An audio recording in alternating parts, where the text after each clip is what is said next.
ಓಂ ನಮೋ ವೆಂಕಟೇಶಾಯ. ನಮಸ್ಕಾರ ಸ್ನೇಹಿತರೆ, ಪ್ರಮಿಳಾ ಟಾಕ್ಸ್ಗೆ ನಿಮಗೆಲ್ಲರಿಗೂ ಸ್ವಾಗತ.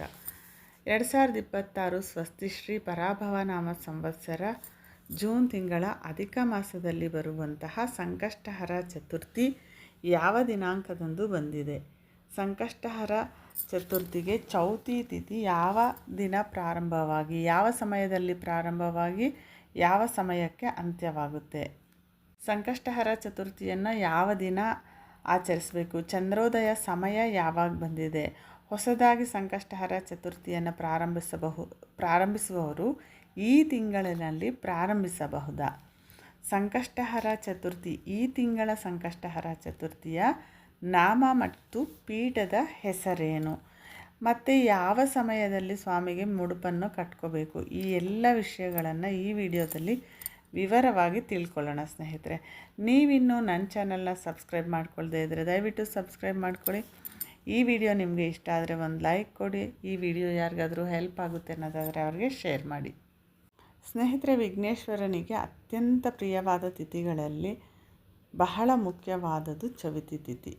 ಚವಿತಿ ತಿಥಿಗಳು ಪ್ರತಿ ತಿಂಗಳಲ್ಲಿ 2 ಬರುತ್ತೆ. ಒಂದು ವರದ ಚತುರ್ಥಿ, ಎರಡನೆಯದು ಸಂಕಷ್ಟಹರ ಚತುರ್ಥಿ.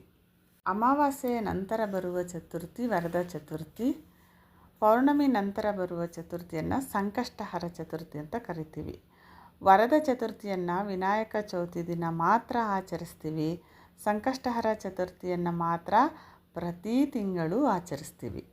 ಸ್ನೇಹಿತರೆ, ನಿಮ್ಮಲ್ಲಿ ಯಾರಿಗಾದರೂ ವಿವಾಹ ಸಮಸ್ಯೆ ಆಗಿರ್ಬೋದು, ಸಂತಾನ ಸಮಸ್ಯೆ ಆಗಿರ್ಬೋದು, ಅಥವಾ ಯಾವುದೇ ಒಂದು ಕೆಲಸವನ್ನು ಪ್ರಾರಂಭಿಸಿ ಅದು ಪೂರ್ಣಗೊಳ್ಳದೇ ಇರ್ಬೋದು, ಅದು ಯಶಸ್ವಿ ಆಗದೇ ಇರ್ಬೋದು, ಮಕ್ಕಳ ವಿದ್ಯಾಭ್ಯಾಸದ ವಿಷಯದಲ್ಲಾಗಿರ್ಬೋದು, ಅಥವಾ ನಿಮಗೆ ಜಾಬ್ ಬರುವಂತಹ ವಿಷಯದಲ್ಲಾಗಿರ್ಬೋದು, ಯಾವುದೇ ವಿಷಯಗಳಲ್ಲಿ ನಿಮಗೆ ಪದೇ ಪದೇ ಅಡ್ಡಿ ಆತಂಕಗಳು ಎದುರಾಗ್ತಾ ಇದ್ದರೆ, ಇನ್ನೂ ಮುಂತಾದ ಸಮಸ್ಯೆಗಳೇನಾದರೂ ನಿಮಗಿದ್ದರೆ ಈ ಸಂಕಷ್ಟಹರ ಚತುರ್ಥಿಯನ್ನು ನಿಮಗೆ ಎಷ್ಟು ದಿನಗಳು ಸಾಧ್ಯವಾಗುತ್ತೋ ಅಷ್ಟು ದಿನಗಳು, ಅಂದರೆ ತಿಂಗಳಲ್ಲಿ ಒಂದು ದಿನ ಬರುತ್ತೆ, ಎಷ್ಟು ತಿಂಗಳು ನಿಮಗೆ ಸಾಧ್ಯವಾಗುತ್ತೋ ಅಷ್ಟು ತಿಂಗಳು ಸಂಕಷ್ಟಹರ ಚತುರ್ಥಿಗಳನ್ನು ಆಚರಿಸ್ಕೊಂಡ್ರೆ ನಿಮ್ಮ ಸಂಕಷ್ಟಗಳೆಲ್ಲವೂ ತೊಲಗಿ ಹೋಗಿ ನಿಮ್ಮ ಸಮಸ್ಯೆಗಳಿಗೆ ಪರಿಹಾರ ಸಿಗುತ್ತೆ, ನಿಮ್ಮ ಬೇಡಿಕೆಗಳು ಈಡೇರುತ್ತೆ, ಹೆಚ್ಚು ಶುಭ ಫಲಗಳು ನಿಮ್ಮದಾಗುತ್ತೆ.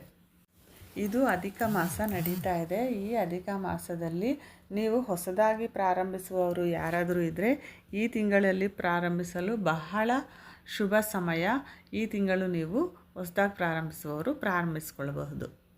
ಎಷ್ಟು ದಿನಗಳು ಆಚರಿಸಬೇಕು ಅಂದರೆ 3, 5, 11, 21 ಹೀಗೆ ನಿಮಗೆ ಎಷ್ಟು ಸಾಧ್ಯವಾಗುತ್ತೋ ಅಷ್ಟು ದಿನಗಳನ್ನು ಆಚರಿಸ್ಕೋಬೋದು.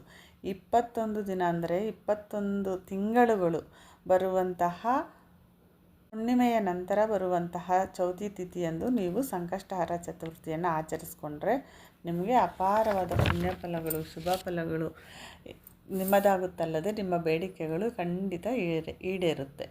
ಇನ್ನು ಈ ಸಂಕಷ್ಟಹರ ಚತುರ್ಥಿ ಮಂಗಳವಾರ ಬಂದರೆ ಅದನ್ನು ಅಂಗಾರಕ ಸಂಕಷ್ಟಹರ ಚತುರ್ಥಿ ಅಂತ ಕರಿತೀವಿ. ಹಾಗೆ ಸಂಕಷ್ಟಹರ ಚತುರ್ಥಿ ಮಂಗಳವಾರ ಕೂಡಿ ಬಂದರೆ ಬಹಳ ಬಹಳ ವಿಶೇಷ ಮತ್ತು ಪವಿತ್ರ. ಯಾಕೆ ಅಂದರೆ ಮಂಗಳವಾರಕ್ಕೆ ಅಧಿಪತಿ ಕುಜ ಆಗಿರೋದ್ರಿಂದ ಈ ಮಂಗಳವಾರ ಬಂದಿರುವಂತಹ ಅಂಗಾರಕ ಸಂಕಷ್ಟಹರ ಚತುರ್ಥಿಯನ್ನು ಆಚರಿಸುವವರಿಗೆ ಕುಜದೋಷಗಳಿದ್ದರೆ, ಕುಜದೋಷಗಳಿಂದ ಅವರು ಏನಾದರೂ ತೊಂದರೆಗಳನ್ನು ಅನುಭವಿಸ್ತಾ ಇದ್ದರೆ ಆ ತೊಂದರೆಗಳೆಲ್ಲ, ಆ ಸಮಸ್ಯೆಗಳೆಲ್ಲ ಪರಿಹಾರ ಆಗುತ್ತೆ. ಈ ಅಂಗಾರಕ ಸಂಕಷ್ಟಹರ ಚತುರ್ಥಿಗಳು ವರ್ಷದಲ್ಲಿ 2-3 ಬರುತ್ತೆ. ಖಂಡಿತ ಮಿಸ್ ಮಾಡ್ಕೋಬೇಡಿ. ಯಾವಾಗ ಮಂಗಳವಾರ ಬಂದ್ರೂ ಸಂಕಷ್ಟಹರ ಚತುರ್ಥಿಯನ್ನು ಇಷ್ಟು ದಿನ ಮಾಡ್ತೀವಿ ಅಂತ ಅಂದ್ಕೊಳ್ಳದೇ ಇರೋರು ಕೂಡ ಆ ಮಂಗಳವಾರ ಬಂದಿರುವಂತಹ ಸಂಕಷ್ಟಹರ ಚತುರ್ಥಿಯನ್ನು ಆಚರಿಸಿ. ಇದನ್ನು ತಿಳ್ಕೋಬೇಕು ವರ್ಷದಲ್ಲಿ ಯಾವಾಗ ಬಂದಿದೆ ಅನ್ನೋದನ್ನಂದರೆ ನಾನು ಪ್ರತಿ ತಿಂಗಳು ಹೇಳ್ತಾ ಇರ್ತೀನಿ. ನನ್ನ ಚಾನಲ್ನ ಫಾಲೋ ಆಗಿ.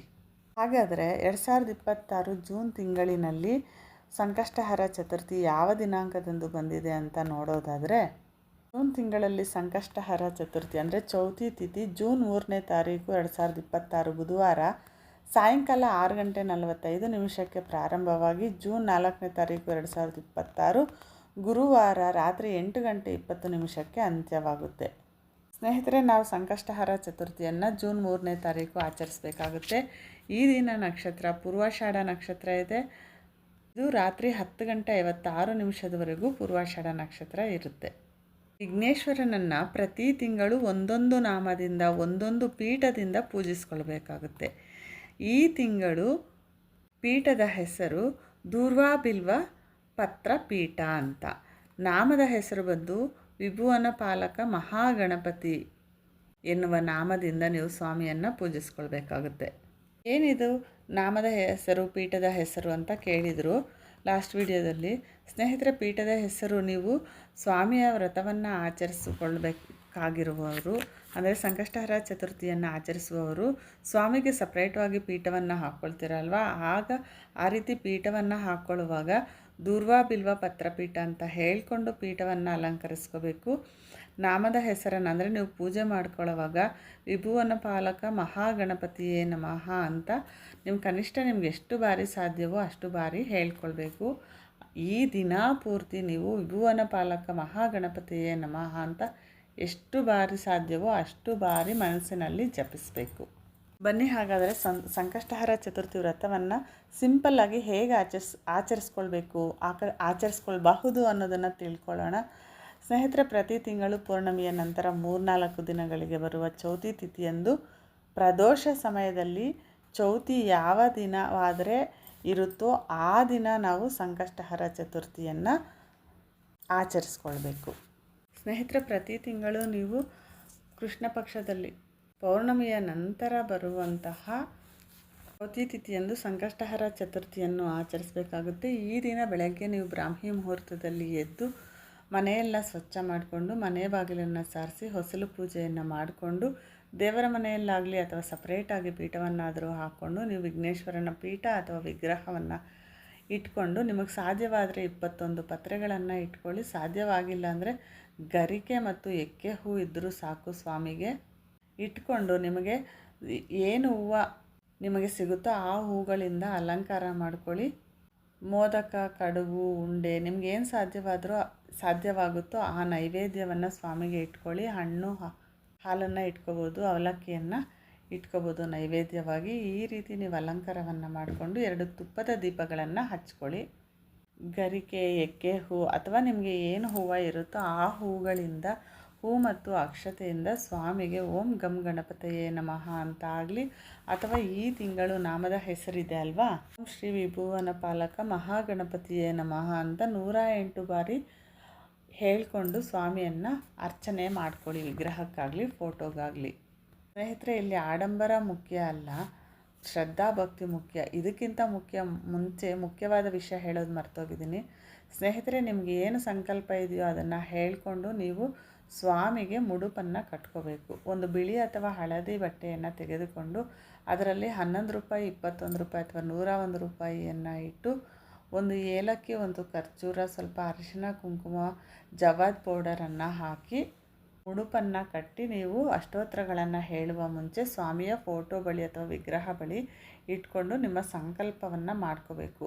ಈ ಮುಡುಪನ್ನು ಏನು ಮಾಡಬೇಕಪ್ಪ ಅಂದರೆ ಅವತ್ತೇ ದಿನ ಸಾಯಂಕಾಲ ಪೂಜೆ ಆದಮೇಲೆ ಅಥವಾ ನಿಮ್ಮ 21, 11, 3, 5 ಎಷ್ಟು ತಿಂಗಳಿಗೆ ಮಾಡ್ತೀನಿ ಅಂದ್ಕೊಂಡಿರ್ತೀರೋ ಅಷ್ಟು ತಿಂಗಳುಗಳು ಅಲ್ಲೇ ಇಟ್ಕೊಂಡು ಪೂಜೆಯನ್ನು ಮಾಡಿ ನಿಮ್ಮ ಬೇಡಿಕೆ ಈಡೇರಿದ ನಂತರ ನೀವು ಎಲ್ಲಾದರೂ ವಿಘ್ನೇಶ್ವರನ ದೇವಾಲಯದಲ್ಲಿ ಅದನ್ನು ಹುಂಡಿಗೆ ಹಾಕಬಹುದು.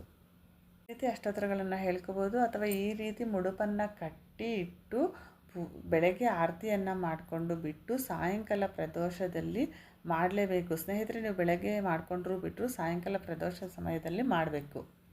ಸಂಜೆ ಪ್ರದೋಷ ಸಮಯದಲ್ಲಿ ತುಪ್ಪದ ದೀಪಗಳನ್ನು ಹಚ್ಚಿ ಅಷ್ಟೋತ್ತರಗಳನ್ನು ಹೇಳಿಕೊಂಡು ನಂತರ ನೀವು ಹೊರಗಡೆ ಬಂದು ಚಂದ್ರನನ್ನು ನೋಡಿ ಚಂದ್ರನಿಗೆ ಅರ್ಘ್ಯವನ್ನು ಕೊಟ್ಟು, ಚಂದ್ರನಿಗೆ ಅರ್ಘ್ಯವನ್ನು ಹೇಗಪ್ಪ ಕೊಡೋದು ಅಂದರೆ ಒಂದು ರಾಗಿ ಚೊಂಬಿನಲ್ಲಿ ನೀರನ್ನು ತಗೊಂಡು ಅರಿಶಿನ, ಕುಂಕುಮ, ಸ್ವಲ್ಪ ಗರಿಕೆಯನ್ನು ಆ ನೀರಿನೊಳಕ್ಕೆ ಹಾಕಿ ಚಂದ್ರನನ್ನು ನೋಡುತ್ತಾ ಆ ನೀರನ್ನು ಒಂದು ಗಿಡದ ಮೇಲೆ ಅಥವಾ ಒಂದು ತಟ್ಟೆಯಲ್ಲಿ ಬಿಡಬೇಕು.